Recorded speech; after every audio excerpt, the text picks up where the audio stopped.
Okay, welcome to Truth Sentinel, watching over the truth in the news. This is live chat number 3, and we're going to be chatting about the news today.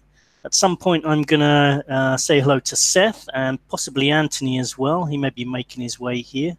And you never know, even Phil might turn up, I'm not sure. So what we're going to do is just chat about the news in general. Some of the topics that caught my eye in the last few days were things like the royals.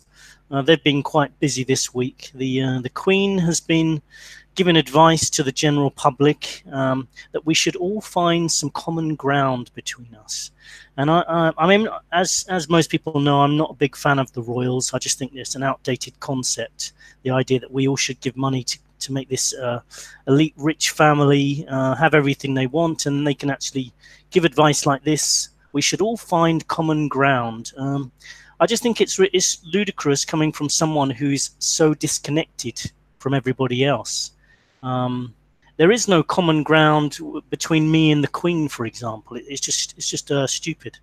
Anyway, but not only that, but Prince Philip, who's probably one of the most dislikable members of the royal family, he also crashed his car in the last few weeks and nearly killed a couple of people. He says that his excuse was that the sun got in his eyes or something ridiculous, but apparently his car hurtled across the road and overturned.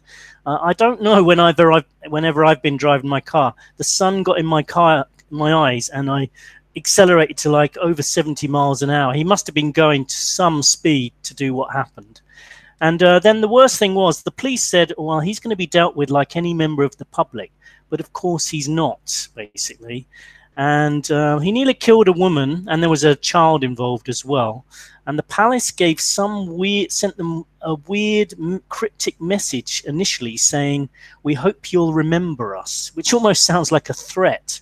But anyway, after complaints by the woman involved, they've eventually, just today or in the last few days, the Prince Philip has apologized, but only under a lot of duress. But anyway, sorry, that's just a personal thing about the royals. The other thing that caught my eye was this abortion story in New York, which maybe Seth will comment on later. Apparently, abortion up until birth has been legalized.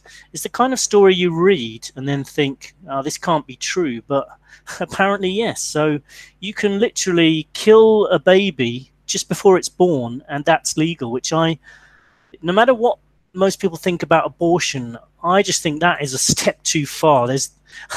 There's no way that can be right as far as I'm concerned, but feel free to let us know your comments in the chat box. I'll be looking at the chat box later, just seeing who's there. And what made this worse was apparently this new law was celebrated by lighting up the World Trade Center pink, like it's some kind of victory for women. But I think what these people fail to realize is probably about half the babies that are going to be killed just before birth will be women. So well done, congratulations. That's all I can say. Other news. Is that Anthony there? Yeah, it's me. It's me. How are you? Welcome, Anthony. We've already started the show. I'm just doing the preamble at the beginning, but welcome. So I'll bring you and Seth in a second. Sure. So I was just talking about the general news that I've come across, and of course other news, Brexit. I don't talk about it too much because I find it a bit boring. I don't think it's actually going to happen, to be honest. Other news, well, there's a Holocaust story that was in the news that I just saw just before the show, which apparently there was a survey saying that about 3 or 4% of people in a survey conducted in the UK, I believe, have denied that the Holocaust happened or questioned the figures. All I was going to say about that was I think it's okay to question the figures, but I do wonder about some people who make the Holocaust a big issue. Like they say, you know, there are some people in the truth community that really make this a huge issue. And personally, I just don't think it is a huge issue. I've been to Auschwitz, and I think there are some lies that are being told, at least on one side, which is that, you know, there aren't enough gas chambers. Well, there's two sites at Auschwitz, and one of them is huge. And there's plenty of gas chambers. So the 6 million number, I don't know if that's accurate, but if let's say it's not, let's say it's 5 million. Well, so what? You know, I think on the one hand, I'm saying basically, if people want to question the number, fine, but don't make such a big deal of it. And on the other case, don't force people to say that it's definitely 6 million. So I'm kind of coming at that from two angles, and I'll see what Seth and Anthony think about that if they want to comment on it. The other news that I came across was, this is quite scary news, I think. Just came across this before the show. Man investigated by police for retweeting transgender limerick. This is in the Telegraph, so supposedly a reputable newspaper. This guy apparently just liked a post on Twitter and then got contacted by the police saying someone had complained that he'd liked this slightly offensive transgender limerick. And he actually got a phone call from the police, and they actually quoted the limerick on the phone to him. And then he said, well, am I under arrest? Have I broken any laws? And they said, it's not a crime, but it will be recorded as a hate incident. And we suggest, I can't remember let me see if I can get the exact words here. There was something quite creepy they said. Where was this, Scott? This is in the UK, yeah. So, yeah, in the UK, this was in Humberside in the UK. Basically, the police said, we take all reports of hate incidents seriously. We will always investigate and to take proportionate action. I just think this is a bit weird. Like, if you just like something on the internet these days, you can be in trouble. In fact, someone here in Thailand liked a statement on Facebook, and they're now in jail for I'm not sure how many years. It was liking some kind of political article or something, and it's landed them up in jail just for liking it. I think we live in dangerous times, basically.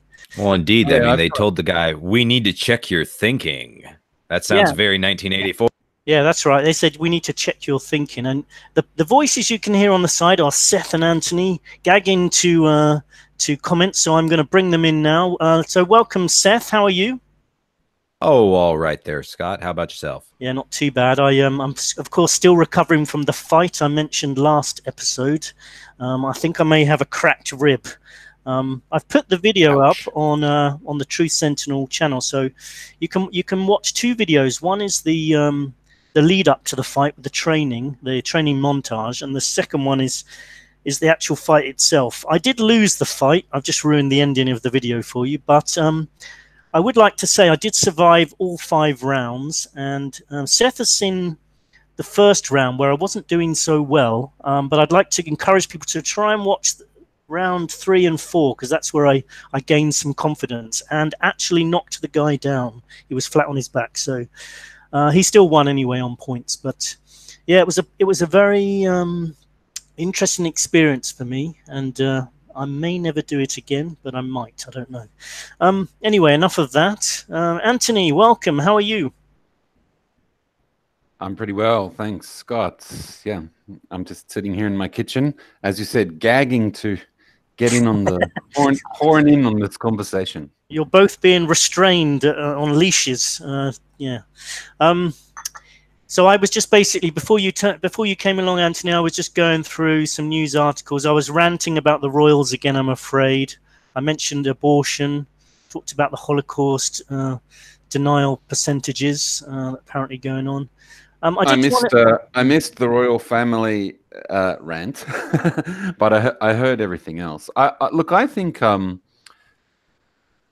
the abortion story and the transgender story, for me, somehow fall into a similar category. My concern is that there are some things which governments don't do well. I certainly don't agree with your classic screaming right-wing American politician who says that governments don't do anything well and we should get them out of every possible market because the market is king and will flourish and produce the best possible outcome for everybody if we just get regulation out of the way. I'm certainly not there, but I do think there are some things which are not really not really the purview of government, certainly not the executive branch or parliament.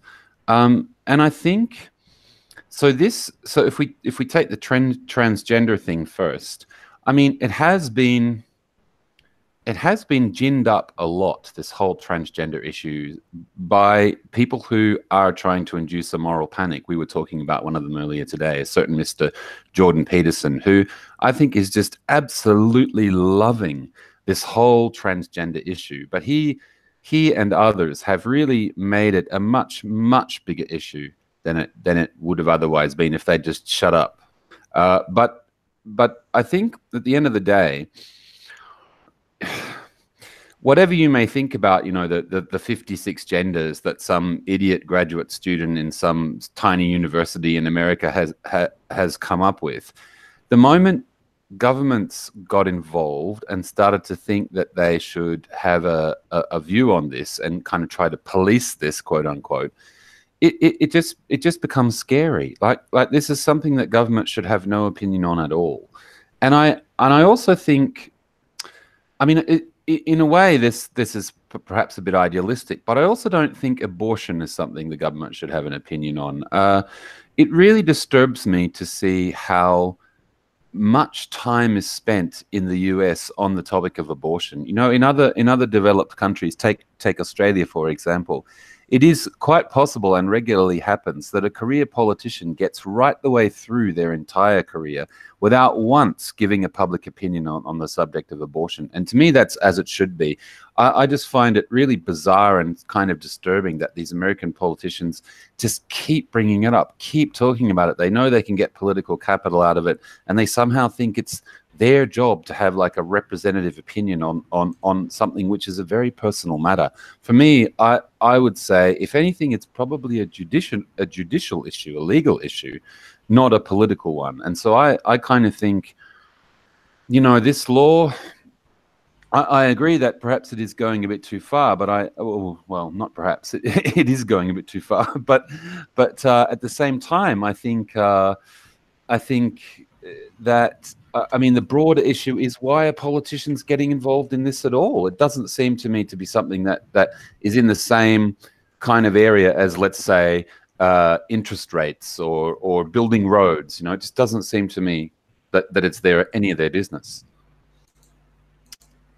Yeah, I think I'd probably agree with that. Although I think for me the probably slightly bigger issue is the actual law itself. That's what shocked me. Like the fact that people think that could possibly be okay, that because there's a thin layer of skin between the baby and the outside world, that it would be okay to kill that baby. I find that unbelievable. What do you think, Seth?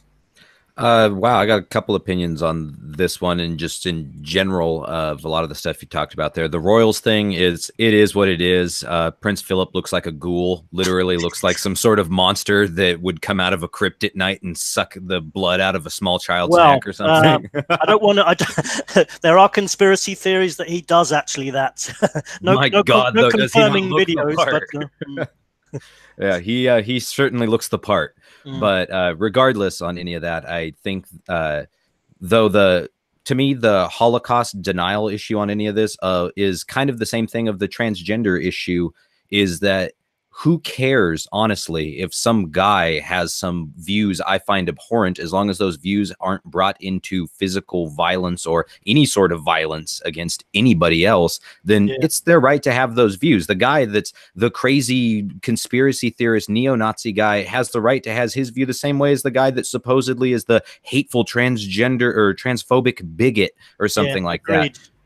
I don't think it should be the government's business on any of this. And as Anthony mentioned, it seems to be that thing of propping up a moral panic. And I've noticed that both on the left and the right, there has been a serious thing of politicizing a lot of these issues. I mean, everything from bigotry of different kinds to racism, homophobia, transphobia, Islamophobia, a lot of stuff that in certain cases isn't nearly as big a deal as they're trying to make this mountain out of a molehill into a mountain.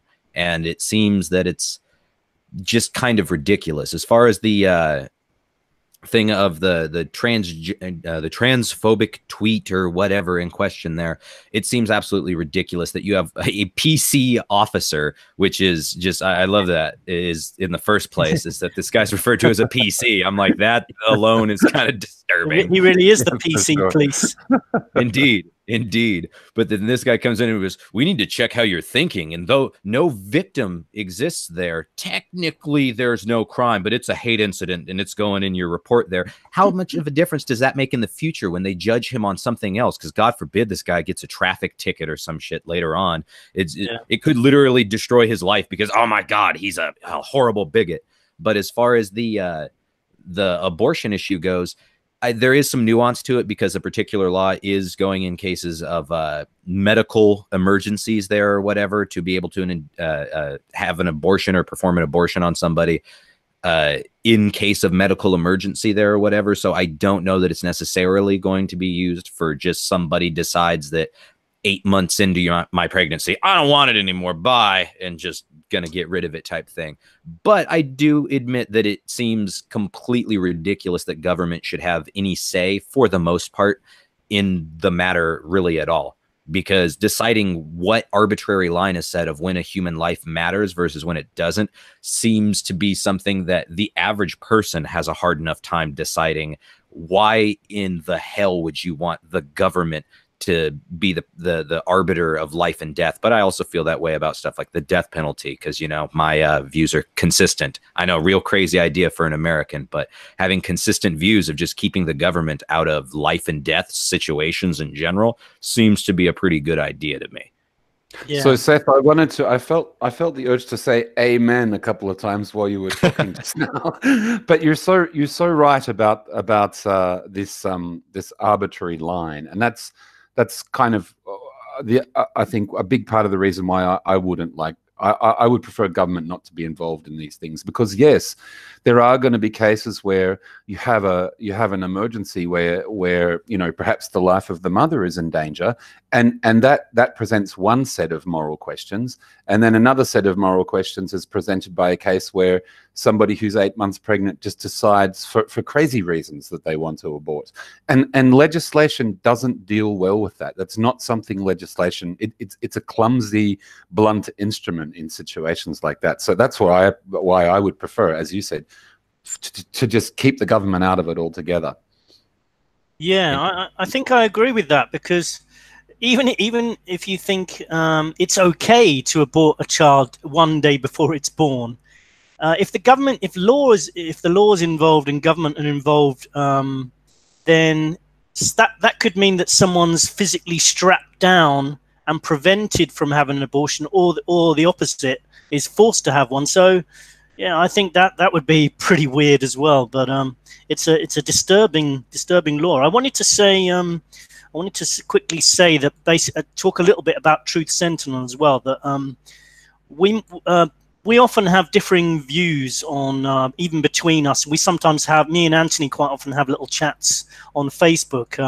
So we do have differing views about some things, but I think most of the time we chat together quite respectfully, and I think that's quite possible. I think more people in society should be able to do that, and I think there seems to be, to me, that society is sort of saying, or the government, or just general society is saying that we should all have a similar view, and that if you deviate from it, then there needs to be some kind of punishment or control. I mean, I think YouTube have announced recently that they're going to be favoring certain views and topics and not promoting others. Have you heard anything about that, Seth? Yeah, they're going to censor everything from flat Earth stuff to 9/11 stuff to conspiracy stuff about everything from JFK assassination to the Federal Reserve System in the United States to whatever you can think of, no matter what you think is crazy or not crazy or any of that. The fact that they're censoring all this stuff should very much so easily show you where their hearts are at. And it's all about the money. It's about getting the sponsors back and everything that they lost because YouTube allowed people with hateful views to express their views. I'm like, what? That's the very nature of any public commons or of any forum or anything like that, is you're going to have people that have quote unquote abhorrent views. I mean, I'm sure I have views that people find abhorrent and vice versa. Doesn't mean I feel that those people need to be silenced permanently. It's insane. And that's essentially what they're doing by changing all of these algorithms, is destroying people financially, because there are entire giant YouTube channels and stuff dedicated to the sort of shit that they're going to completely put the kibosh on.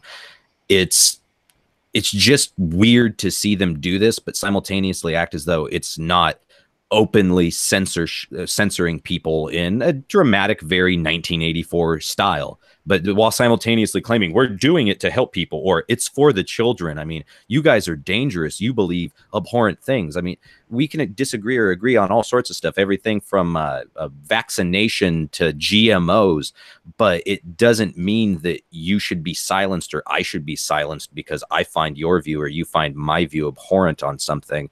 But that's what's happening. I mean, even Microsoft has recently announced that their new Microsoft Edge browser and all this stuff is going to have a new algorithm in it that completely and totally strips out quote unquote conspiracy stuff, including anti-vaccine stuff, so that you at no point when you're looking things up on your search engine are you going to find anything for that, which I think is absolutely Orwellian. There reaches a point when it's not your job to be my moral police. It's not your job to be my critical thought. It's not your job to tell me what is right and what is wrong. And also, not only is it not your job, it's none of your business.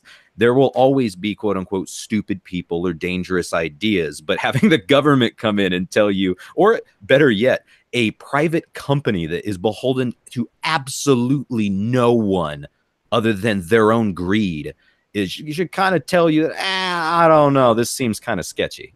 And I would also, I completely agree, Seth. I just, sorry, Scott, to interrupt you. I just wanted to say two things before you go on. The first thing is, where is the Microsoft hate nowadays? Like there was sorry, you just mentioned them, Seth, and it set me off. Where is this Microsoft hate? Like 15 years ago, Microsoft was the most hated corporation in the world, and now nobody seems to be so bothered by them. It still is by true tech people. Still is by true tech people. I just wonder where all that anger has gone, because they deserve it.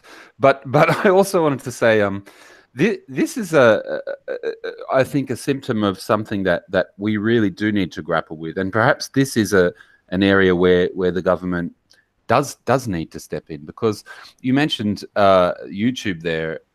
You referred to YouTube both as the public commons and a private company. And in fact, you're right both times. They're both of those things. And so is Facebook. Facebook, you know, is the public square. And we have not managed to deal with that. We don't have a strategy to deal with the fact that the public square has moved into the private space of these companies, giving them way more social and cultural power than you know, a tiny handful of 3 or 4 companies should ever have. And something really needs to happen. You know, I mean, even with the whole Russia interference thing, you know, with Zuckerberg in front of Congress and whatever, they're still pulling the wool over the eyes of politicians who naively accept a lot of what they say, when it's clear that they don't have the kind of social responsibility that they need to have, given the role that they now play in the public square. And that has to change. If it changes, then it's going to significantly, maybe you could even say vastly improve civil discourse and civil society in the future. If it doesn't change, then I think we need to go back and listen to our own episode about dystopia. Indeed. Carry on, Anthony. I'm just checking out the chat room at the moment. Or okay. Carry on. Would you like me to bring up another news story? Yes, that's a good idea. All right. Well, I suppose in a similar vein, I was. My eye was caught by something that came into my Facebook feed during the week. It was an ad for, sorry, it was a story about how the Swedish government was about to ditch the euro and adopt a cryptocurrency called Kryptonex as its national currency. The story's actually been around on the internet for a while, and I didn't really pay much attention when I first saw it, but it turns out that it's circulated widely, and it's taken in quite a few people. I mean, of course, it's fake. It was written, invented, whatever you want to call it, by a company called Kryptonex Research Group, which itself is a fake. And it was circulated via a bunch of websites that were set up to look like finance and cryptocurrency sites, but were actually fake, and then seeded using Facebook and other social platforms. So the motivation was actually to invite investors to invest in this fake currency, and as far as I can tell, it doesn't exist at all. It's kind of like a Ponzi scheme where you invite some investors, they put their money in, and then then when you get more investors, you pay back the first group of investors using the money from the second group, but there's no actual product. That's how Ponzi schemes work, and it seems that was their plan. But what interests me here is that the story did so well. I mean, it's been going for at least 9 months, possibly longer, and there's it does bring up some interesting issues surrounding the term fake news. I mean, this is a very slippery term. Some people say, fake news is whatever news you don't like. Other people say that the so-called real news is just as bogus as the stuff that gets designated as fake news. I think there's a lot to be said for both of those points of view, and there's also definitely a lot to be said for the idea that when companies like Facebook start determining what news crops up on your feed and what doesn't, that should ring alarm bells. Recently I was listening to an interview with a woman called Renee DeResta. She heads an organization called Data for Democracy, and she's been sort of going public recently and talking about what it's like to work with Facebook's, I'm not sure what you call them, engineering teams on issues related to this filtering of content. She's worked with them as a consultant, and although, I mean, her view of Facebook was probably a bit more charitable than mine, she openly says that they're clueless when it comes to isolating damaging content. They invariably end up taking down a bunch of stuff they shouldn't take down and leaving up some real horrific stuff, because they're actually pretty useless at that kind of thing, and their algorithms are really not as clever in that area as they're made out to be. So we do need to worry about this, I think. But at the same time, it's interesting because there's a lot of quote-unquote fake news out there that is just labeled that way because people don't like it. But then there's stuff like this Kryptonex thing, which is absolutely fake. So I don't know. It just really interested me. There was there was another kind of aspect to it as well, which is that it appealed to some tropes that I think are really culturally divisive. I mean, these days, it's really popular I would say, in the US, in Britain, in Russia, probably elsewhere too, to like run down the European Union and say that it's in total chaos. The media uses this whole kind of European chaos trope because it seems to bring in a big audience of people who, I don't know, they feel like any bad news for the EU is somehow like validating for them, and in the Russian case, that's really useful because it divides what the state-sponsored media see as their enemies in the West, right? And politicians use this trope as well. It's often to try and get people behind some nefarious kind of thing that they're pushing, whether it be, Islamophobia, saying that we have to keep Muslims out because they've destroyed Europe when they haven't, or just, general isolationism, like, in the UK where you saw like Boris Johnson and Nigel Farage and so on, constructing like a whole web of lies about the EU to get the result they wanted in the Brexit referendum.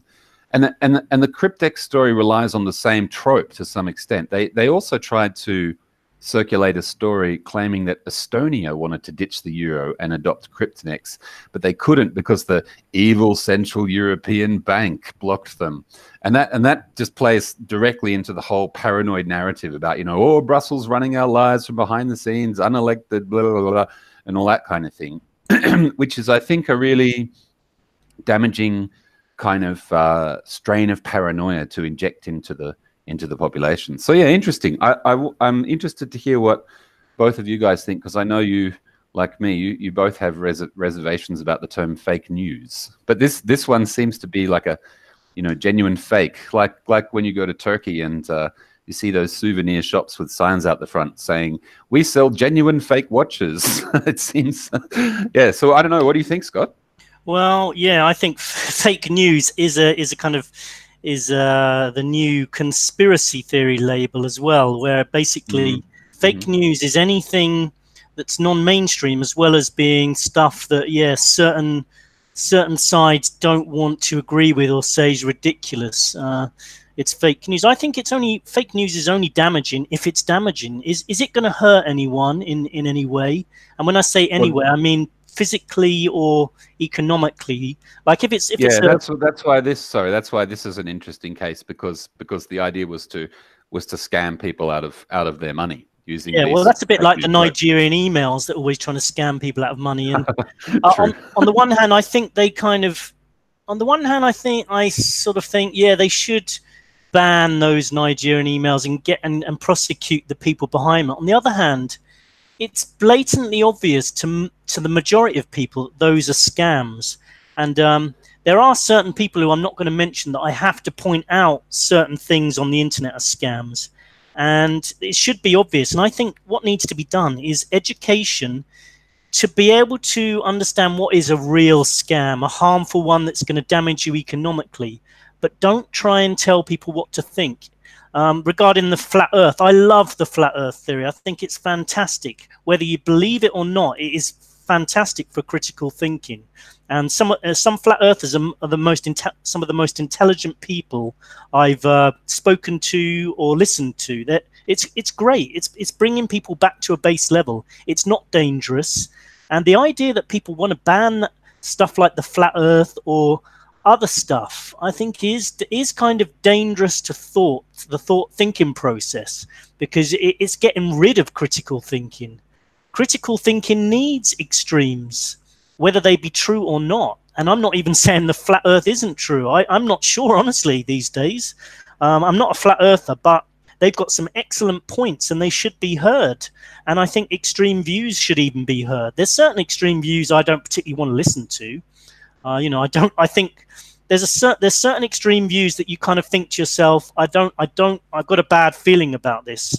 And that's where I'm kind of like, I don't really want to listen to this stuff. But yeah, I mean, that's my opinion on fake news. How about you, Seth? Pretty similar for the most part. I mean, after all, I don't feel the need to ban somebody or to have it be illegal for somebody like the Nation of Islam, or especially in some cases more like the Black Hebrew Israelites or whatever they refer to themselves as. Some of those types of people that I find completely abhorrent in what they believe. But I don't think they need to be banned. In the same way, I don't think that even somebody like, until it turns into physical violence, even some of the groups that are labeled as quote unquote supremacist of regardless white, black, Hispanic, I mean, even like the Mecha La Raza people, until you are advocating for literal violence against other people, I really honestly, I don't care, because I'm not forced. You're literally not holding me at gunpoint, forcing me to look at your ridiculous propaganda. Let somebody else do that. If that's what their proclivity is, I'm not going to sit here and force them to listen to Truth Sentinel episodes or to go listen to Too Real News when I was still doing that there. I'm literally not trying to force my worldview on somebody else, and they're not technically trying to force their worldview on me. At no point do you have to just sit here and listen to any of these people unless they're running your government or something, I guess. But as far as the fake news story and everything, I do think that that's definitely obvious case of fake news. Obvious case of manipulation and scam artistry, a good old-fashioned Ponzi scheme or pyramid scheme in motion. But it's pretty obvious it got through Facebook. It got everywhere on social media. So, I mean, that alone should tell you their algorithms are horseshit. It's complete bullshit. If they want to try and tell you that they're going to be the sort of people that are going to arbit what is real and what is fake, they can't even do a good job with one of the most obvious troll jobs or con jobs you could come up with. It's ridiculous. It's ridiculous. And yet somehow these are the people you're going to trust to tell you, well, and it's not going to be political censorship. It's not going to be social censorship. It's not going to be whatever the executives here at Facebook or wherever we're talking about, Microsoft, Google, whatever, what these people think is okay. It's just the right thing. And we're going to do a good job of it. You just have to trust us. And I'm sorry, but I see stuff like this and it doesn't inspire a whole lot of trust. Yeah, it doesn't paint them in a very good light at all, does it? And if anyone is being forced to watch Truth Sentinel at the moment, you're chained to a chair. You've only got 10 minutes left, so just sit it out. You'll be fine. And I wanted to say, I wanted to ask you what you thought about fake news in relation to being dangerous. Like, at what stage, like Seth just said about committing violence, that's probably my line as well. Like, there was a guy in the UK who was actively encouraging people to go out and kill. He was a Muslim guy on Speaker's Corner in Hyde Park, who was allegedly, I'd say, actively encouraging people to go out killing non-Muslims. And I think that's a line basically where you should at least, I believe in freedom of speech, but if you're going to say that, then you should be deported, basically. I don't want people like that in my country. So I'm quite happy for his rights to be taken away. But he's got the right to say it in the first place. But the consequences are you're going to be deported. So I wonder what your line is, Anthony and Seth, for the actual points where freedom of speech ends. Well, I mean, I think I agree with you to a large extent. There is. I mean, it's understandable for legislative authorities to want to get to the situation before people get killed. But the problem is, again, or hurt. The problem is, again, we know that they have a history of being very bad at this. I mean, I recently listened to a really great podcast series on Ruby Ridge. It's called... oh God, what's it called? I think it's called Stranded. Anyway, recommendation of the week. It was a really great Standoff, really great podcast about Ruby Ridge. And, that and then followed by Waco was how the US government was trying to deal with this in the 90s. And they botched it, and they botched it horribly. And I think that in some ways you could argue that this attempt to demonize so-called hate speech and whatever is the next generation's attempt to do the same thing, and it's also being botched. So I think that you could say it's admirable to want to intervene before the violence takes place, but it doesn't seem like the people whose job it is to intervene really know how to handle it. So then it's difficult to know. It's difficult to know what to say about that. I mean, because it's not not an evil urge, to want to stop people from getting hurt. But every time they do it, they seem to just make the situation worse. Well, to actively hurt people or kill people. Yeah. Yeah. Yeah, it is difficult. We did an episode on cults quite some time back. Go and check it out, anyone who's listening, particularly people who are being forced to watch the show. That might be something you'd want to voluntarily watch or listen to. Yeah, we did an episode about cults, and I wondered, is that a situation where you think people should intervene? Like if you knew someone was being told certain things and belonged to a group of people, and you believed the things they were being told were lies, how do we know they're lies? Like if the leader of the group is saying certain things, making certain promises, how do we know when they're lies and when they're truth? I think it's a question of logic and feelings. I do think feelings come into it. You get a bad vibe about certain situations. What do you think, Seth? Honestly, I feel like with any of this, you could label any religion that you're not a fan of a cult very easily, and even some that I guess you are. But to me, it just seems like a very arbitrary line of this religious group doesn't have enough followers, and they're a cult now. Except this one might have just enough followers. They're not a cult; they're a sect. So I mean, it's a very gray area with a lot of this type of stuff. But I do have a little bit of news to cover here of just a couple different stories kind of quickly to throw out. One of which, maybe even two of which are a little bit more lighthearted. One of which is a little bit kind of dark here, but I can just kind of quickly get through them. We got this is at a ComoNews.com, but we have a Senate bill would ban dwarf tossing at bars in Washington state. I thought that was pretty ridiculous, considering this is a consensual activity between adults. It's not like dwarfs or midgets are being kidnapped or just, sold into bondage and then rolled down bowling lanes or something like that. But I get why people think it's weird or creepy or antiquated or any of that. But again, trying to ban adults from an activity that everybody in these parties is a consenting adult. So I don't understand it. You're cutting out a source of revenue for some of these people who are literally getting paid to do this, which just, again, we're going to help the little people by taking away their ability to get a freaking paycheck. But it's the same idea of banning midget wrestling. There reaches a point that, look, it's not my market. I think it's weird, but I think wrestling in general or any of that's weird, but it's a market for somebody. It's something that this guy can get a paycheck and live a normal life with and everything. Instead, you're just taking it from him or her and then just, nope, screw you. Good luck.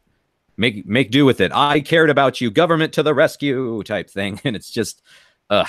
But next here we have Arizona lawmaker wants to tax internet porn to pay for border wall. This is just lovely. Arizona State Senator Gail Griffin, a Republican, has introduced, surprise, surprise, has introduced a new bill that would force computer and phone retailers to install porn blocking software, which could only be removed for a fee of at least $20. The weirdest part, the money that would be collected by the state would be used to help build President Trump's infamous border wall along the U.S.-Mexico border, among other things. I like that, among other things. Yeah. That is brilliant. That is just so funny. I read that before when you posted it, and yeah, I mean, what a world, hey? What's your opinion on that, Scott?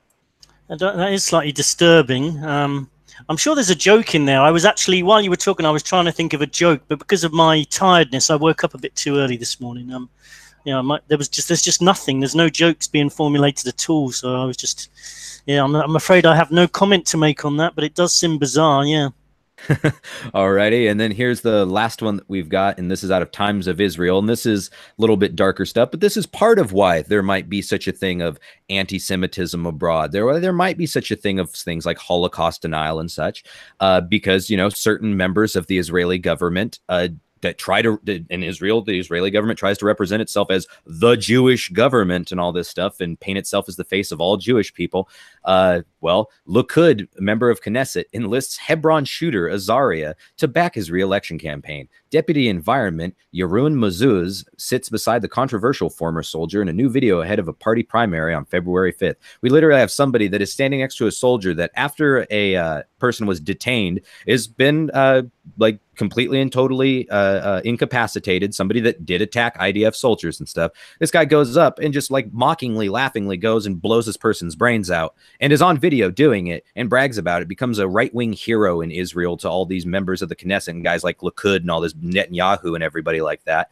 And for some reason, anybody that's on the left in Israeli society completely understands what's up, outraged. It's just insane. This guy gets sentenced to prison, but he only served 6 months out of an 18-month sentence, which is paltry considering he literally committed murder. And yet it's considered okay. It's whatever, right? And we literally have this sort of an environment politically in this country that this sort of stuff leads to actual anti-Semitism. This stuff leads to people having such a problem with Jewish people in the area, especially. I mean, how can people act like it's just the whole Israel-Palestine thing? It's just a religious issue, when in most cases, it's a very political issue. It's very, very obviously a political issue. And it's the same thing that pisses off all the Muslim people or Jewish people on either side of stuff. And I think kind of shows that the United States is a bit duplicitous when they say things like Israel is our #1 ally in the Middle East. I mean, like, why not just point to Saudi Arabia or Turkey and be like, it's our #1 ally in the Middle East? It's ridiculous. You're talking about one of the biggest human rights violators in the world, and other than the United States, of course. And yet these are the sort of people that are literally, in addition to countries like Russia and China, helping make policy decisions in the United States based on who's supporting what candidate. And it's absolutely insane to see. What do you guys have to say on it? Anthony? Yeah, I mean, I think I think you're right, Seth, and you know, this whole I heard this recently expressed as anti-Zionism is anti-Semitism. I heard this guy speaking at the, I think, American Jewish Congress or something, saying, you know, there's a whole campaign out there to try to show that anti-Zionism and anti-Semitism are not the same thing. Well, it's false. They're exactly the same thing. It's like, how can you seriously stand up there and say that? I mean, that is just, you know, well, and that sort of thought literally, and that sort of speaking literally creates anti-Semitism, because it literally, the people that are extremists are only made more extreme by that sort of stuff, because you're just giving credence to those sort of people in the first place. It's exactly, and you're also saying something which is very harmful to Jewish people who aren't on board with the kinds of things that are occurring there at the behest of the ultra conservative government. You're saying, look, anyone who isn't keen on the whole Zionist program is also not keen on you, the average Jewish person, right? That's not going to make the average Jewish person happy. And also, the danger is there that if people believe it, then it won't stop them from not liking Likud. Rather, it will broaden their dislike to all Jewish people. So it doesn't work on any level. It's absolutely crazy, however you look at it. I mean, I just think it's a kind of cover, you know, and you can feel similar things happening elsewhere. I mean, you know, again, Russia is a good example. If you criticize the government of Russia, you criticize Russia. That's the sort of party line. Yeah, and you don't hate Russians, do you? Obviously, that's not true. But millions and millions of Russian people have been slowly trained to believe it's true, just as millions and millions of Western people were slowly trained to believe that democracy promotion was a good idea. And so, yeah, you say something bad about Putin, and Russian people can, not all, but many Russian people will become personally and patriotically offended because they think it's one and the same. And that's really, I mean, that's a really dangerous situation, you know? Agreed. Scott, what about yourself? I was just, while you were talking, I was just reading another article which kind of ties in with some of the things we've been talking about. This is a mental health story that's just cropped up. UK could ban social media over suicide images, Minister warns. On the one hand, I understand this and agree with it, but I just don't trust the legislation that's likely to come out because of it. Basically, it's regarding suicide sites. Social media firms could be banned if they fail to remove harmful content, the health secretary has warned. And it's regarding self-harm and suicide sites. And I can kind of get that. I think, on the one hand, I think it's terrible that there's some sites out there where people are sharing ways they could kill themselves and things like that. On the other hand, I wonder if whether some of those people talking about their situation actually might be helping them in some way. If there's anyone encouraging it, then that's a pretty evil and bad thing. But legislation being brought in to stop this content, I have an uneasy feeling that same legislation is going to be used for other things. So where it might be seen to be good in the first instance, I think it's going to probably turn sour. And also, I would be very, very surprised if it really did much to solve the problem. I mean, we have a youth suicide problem. Okay, what are we going to do? Let's never talk about it. Yeah, Well, exactly. it's Yeah. illegal. So, I mean, if suicide's illegal, then why are they going to do it? What are they going to break the law? I mean, come on. Yeah. Yeah. Scott, do you mind Another if I? Sorry. Yeah. Sorry. Do you mind if I finish off with a positive story? Because we really have been down in the dark for a while. Well, yeah. Actually, yeah. Fine. We probably do need to come to an end. I'm pretty tired today. I apologise to people if I haven't contributed that much, but my brain is shutting down literally. But because it's now midnight in Thailand, which isn't that late for me. But yeah, I need a bit of sleep, I think. But yeah, please go ahead with your happy story. Okay, so this is a story about plastic roads. I first heard about these a couple of years ago, and I thought, you know, they were pretty awesome because it takes a waste product, which we have a lot of, and it uses it to build something that we need a lot of, right? It turns out every year we manufacture 120 million tons of bitumen worldwide, and that's the stuff you mix with broken rocks and stones to make asphalt for roads. And that involves oil refinement, and so does plastic, by the way, in case anyone didn't know that. But the thing which surprised me was that bitumen is actually a polymer, which plastic is too, right? And it turns out that the two are pretty similar. And if you take the plastic that you find in shopping bags, for example, or bottled water bottles, that's an excellent substitute for bitumen.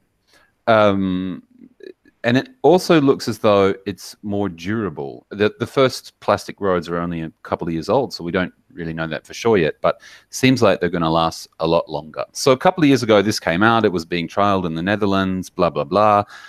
And I thought, great. But, you know, you often hear about these innovations, you know, and they come up and you think that's fantastic, and then you never hear anything more about them. So I thought, I'm going to just have another look and see what's happening. And it turns out that a lot has been happening. As I said, the Netherlands sort of started the ball rolling, which is not overly surprising. You know, Northern Europe is usually the first place you want to look for this kind of innovation. But since then, the big plastic road builder has been India. Last year, in June, the World Economic Forum reported that India had built about 34,000 kilometers of plastic roads, which is really pretty great when you consider that every kilometer of road uses the equivalent of around 1 million plastic shopping bags. So, you know, you times that by 34,000, you've got quite a lot of shopping bags. So you save around 1 ton of asphalt per kilometer, which is also great. But a more recent report suggests that it might actually be up to 100,000 kilometers that they've built so far. It's still pretty small in comparison to the overall amount of road that we build each year, but it's a damn good start, I think. And the Europeans are still interested as well. The Dutch have built some cycling paths and other roads from plastic bags they've retrieved from the ocean, and they're planning to roll out a lot more over the next couple of years. But what could really help is that China is keen to improve road links with Pakistan. And some people in Pakistan are arguing for using plastic in that project. Presumably, you know, they've seen how well it's gone in India, and Bhutan is also making noises like it wants to convert all its roads to plastic. So they want to get in on the act. And if the Chinese get a taste for plastic roads, then, you know, then it could really take off. So I think this is a good news story, and I also think that if there's any possible way to do it, we should be supporting, if only through our words, we should be supporting those people in Pakistan who are arguing for this, for the new kind of improved China-Pakistan transport routes, because I really think this is an amazing idea. I think it's great, and if it's happening in Pakistan, great. Maybe it'll stop them from killing each other when people turn up in their town and ask for directions, and they lynch them because they think they're child molesters, which seems to be... You don't often hear rosy news stories from Pakistan, do you? No. It seems like I hate to say it, it seems like a very backward place. But if they're leading with innovation on plastic roads, then fantastic. And I read about olives apparently can make some kind of replacement for plastic as well, so that's also good news, although it's not good news for olive lovers, because maybe all the olives will be used up to make plastic. We don't want that happening. It could be good news for olive farmers, though. You know, there was a real downturn in the cork industry a number of years ago because of this whole thing about cork bottle stoppers. You remember? Like, and now we've got like plastic bottle stoppers, and we've got screw caps and all that sort of stuff. And part of the deal there was people were saying, it corks the wine, right?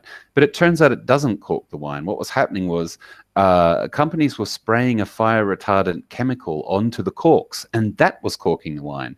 And at the time, it really looked like it was going to spell doom for the cork industry, but it's turned around since then, partly on the back of, you know, kind of dispelling these myths, and also because it's just a better way to seal a wine bottle. So, you know, that's another little piece. It's time to put a cork in it, because it's the end of the show. We've come to the end of the show. Thank you for joining us, Anthony and Seth. Enlightening as always, and been good to talk to you guys. Maybe we'll chat again next week or the week after. I will be moving location. Just a reminder, Truth Sentinel is one of the only traveling podcasts. I'm currently in Thailand. Anthony, I believe, is in Kazakhstan. Seth in the US, and I'm going to be going back to Ukraine in about a week or so. So I'll be doing the next episode from there. So I hope you guys will join me. And thank you for joining us, Seth. Thank you for having me, Scott. And thanks again, Anthony. No problem. Slava Ukraini. Yeah, Slava Ukraina. Yeah. Yeah, thanks. All right. Bye. That's the end. I'll just